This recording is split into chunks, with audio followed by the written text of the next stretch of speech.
Hey guys, it's Godbars here, the self-proclaimed hip-hop historian, and this is the 416th episode of my series, where I grab a vinyl from my collection, talk about why I love it, what influence it has, and what its place is in the grand scheme of hip-hop. So I'm not sure if I have many or any French-speaking listeners who follow the channel. I apologize in advance for my terrible pronunciations that will come a little later in the review, as I'm not French nor do I speak it in the slightest. So I have to give a big shout out to Professor Sky on YouTube, who always makes awesome content, but it was his videos on this album that really taught me more about the background and culture of the group, as well as kind of just modern France and its relation to hip hop in general. So I'll leave a link for that down below since I really couldn't have made this without him. My mom is actually French Canadian, though since she's lived in America so long, she only speaks a little bit now, but she was still able to help translate a number of the song titles for me, but I ended up just finding a translated version to read along to online. Though I wouldn't recommend doing that for the first listen, at least I didn't, because at first I kind of just wanted to see how it felt aesthetically before learning more about the content and inspiration and meaning behind the lyrics. If you've never heard this thing and are going into it blind the way I was, you should just save the English lyrics for later and focus on the absolutely amazing instrumentals and flows which come across no matter what language you speak, due to the talented MCs Akhenaton and Shuriken, as well as the jaw-dropping production from the remaining members, Cheops, I'm Hotep, and Kepren, and once again I apologize for butchering your beautiful language. But before we delve any deeper into this timeless project, first we have to talk a bit about the history of France, because while hip-hop may have hit pretty much every country on the planet in the early 1990s, it really took on a new meaning to many young, struggling French kids and teens that resided in the less affluent parts of the country, and this especially went for the city of Marseille, which is where all the members of the group hailed from. IAM often incorporates their hometown in the music, as they reference themselves as being from the planet Mars, which not only is obviously a play on the name Marseille, but it was also purposefully indicative of how alienated they felt growing up. And while France would go on to house other successful hip-hop acts in the 90s, like NTM or Arsenic just to name a couple, you have to remember that the country didn't really have a surplus of black entertainers prior to the invasion of rap music. So it's pretty commendable in my book that IAM released their debut LP, De la Planète Mars, all the way back in 1991. However, it would be misleading to imply every member of this group is black, because one of the things about Marseille is it used to be such a hotspot for immigrants due to its location and open policies, which resulted in pretty much all the members of the crew coming from a myriad of ethnic backgrounds, yet all being united by similar circumstances and ideals. There's also a very heavy focus on African culture throughout the IAM discography, often zeroing in on slavery and the connection some of the members feel to their relatives on the cotton fields, and they even highlight how, despite being lumped together, Marseille really doesn't share the same history as the country it's part of, because the city was actually founded by the Phoenicians and not the Romans like the rest of France, which gave the people a connection to Egypt opposed to Rome, which is the main reason the group also makes many allusions to ancient Egyptian culture. It may have been the hit single Je danse la mia off their 1993 sophomore album Ombre es Lumière that really put them on the charts in Europe, but it was in an attempt to outlive their foreboding status as a possible one-hit wonder that fueled the fire for their true magnum opus, 1997's L'École du Micro de Jean, which translates to the School of the Silver Mic. Though you also have to give some credit to New York Boom Bap, because even though these guys were rapping about samurais and kung fu flicks before Wu-Tang even formed, the Wu still had an undeniable influence on the sound of this LP. That's because, as the story goes, the members of IAM were in New York City to record this album, and being in that environment at that time, they heard lots of Wu-Tang Clan as well as Mobb Deep. and that grimy, minimal, hard-hitting sound inspired them like many others.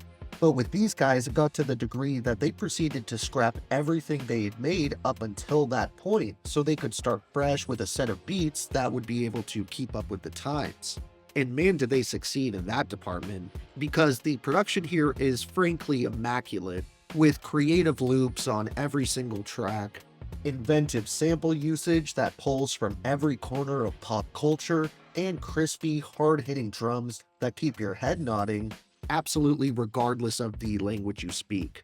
But while it was the sound of the instrumentals and their voices that sucked me in, I was truly blown away when I started reading the lyrics in English, because not only are they insanely poetic and clever, but while I generally try not to make these kind of statements, I genuinely feel like most of these verses translated into English are better than at least 50% of the American rappers out there, despite the lines usually not even rhyming because obviously that wasn't the native language they were written in. I'm gonna back this up by sharing one of my favorite verses here in English, since as you can tell, it would be a complete disaster if I tried reading them in French, and it was pretty hard to decide which song to use, because both MCs have insane imagery and wordplay every time they touch the mic. But ultimately, I think I would have to go with Ne sous la même étoile, which roughly translates to Born Under the Same Star, and is a poignant track about racial inequality. And the main theme is, despite being in the same city or even neighborhood, certain people will often get opportunities that some others just don't, which is why the back end of the hook, translated into English, says, "The cradle lifts the curtain, numerous are the roads it unveils, too bad we weren't born under the same star."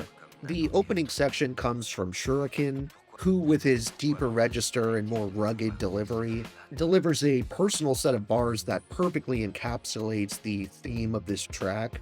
And he kicks it off saying, "Why fortune and misfortune? Why was I born with empty pockets? Why are his full of cash? Why did I see my father leave for work in a moped right before his in a gray suit and BMW? Money is a beautiful woman who doesn't marry paupers. Otherwise, why am I here all alone? A groom with no dowry. Why is it daycare and vacations for him? For me, it's soccer fields with no goals. No nets, not even a white line. Why is it horseback riding for him and fights for me? Why cocaine for him and cops standing guard for me? Some nights I have to improvise just to eat. Why does he get to feast on salmon and caviar? Some are born amongst cabbage, others are born in shit. Why does it stink all around me?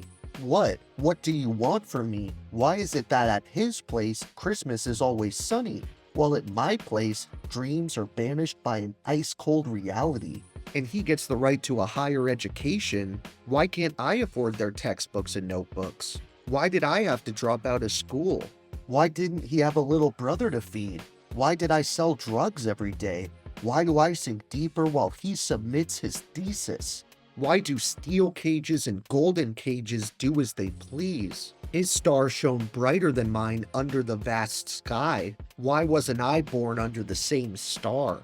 We're getting towards the end of the review, but keep in mind there are plenty of other captivating and memorable moments here, like the song about certain women who may seem appealing, but can lead you into dangerous and even lethal situations if you're not careful, titled Elle donne son corps avant son norme, or She Gives Her Body Before Her Name in English. While I lucked out on having to stumble through a bunch of French producer names as all the beats were handled in-house by the members themselves, there is a mix of guest appearances including some contemporary names like East and Fabe, Daddy Natia, and Bruiza, but they also sprinkled in some American artists for diversity, and those included Rozelle, who I believe used to be a member of The Roots at one point, as well as a few Wu-Tang Killa Bees affiliates, like Timbo King, Dreddy Kruger, and Prodigal Son. When it comes to my honorable mentions for this game changer, I want to recommend songs like the title track, La Saga or The Saga, Dangerous, Petit Frere or Little Brother, L'Empire du Côté Obscur or The Empire of the Dark Side, Regarde or Look, L'Enfer or Hell, Un bon son brut pour les truands, or a good raw sound for the thugs. Independenza, Demain sies loin, or tomorrow it's far away. And Bouger la tete, aka move your head. Then for my overall top 3, as impossible as it felt to narrow down, I think I would have to go with Ne sous la même étoile, Elle donne son corps avant son norme, and Un cri court dans la nuit, or A Short Cry in the Night. Thank you for watching my 416th video. Next time we are returning to New York to cover a legendary LP that had been on my wish list forever.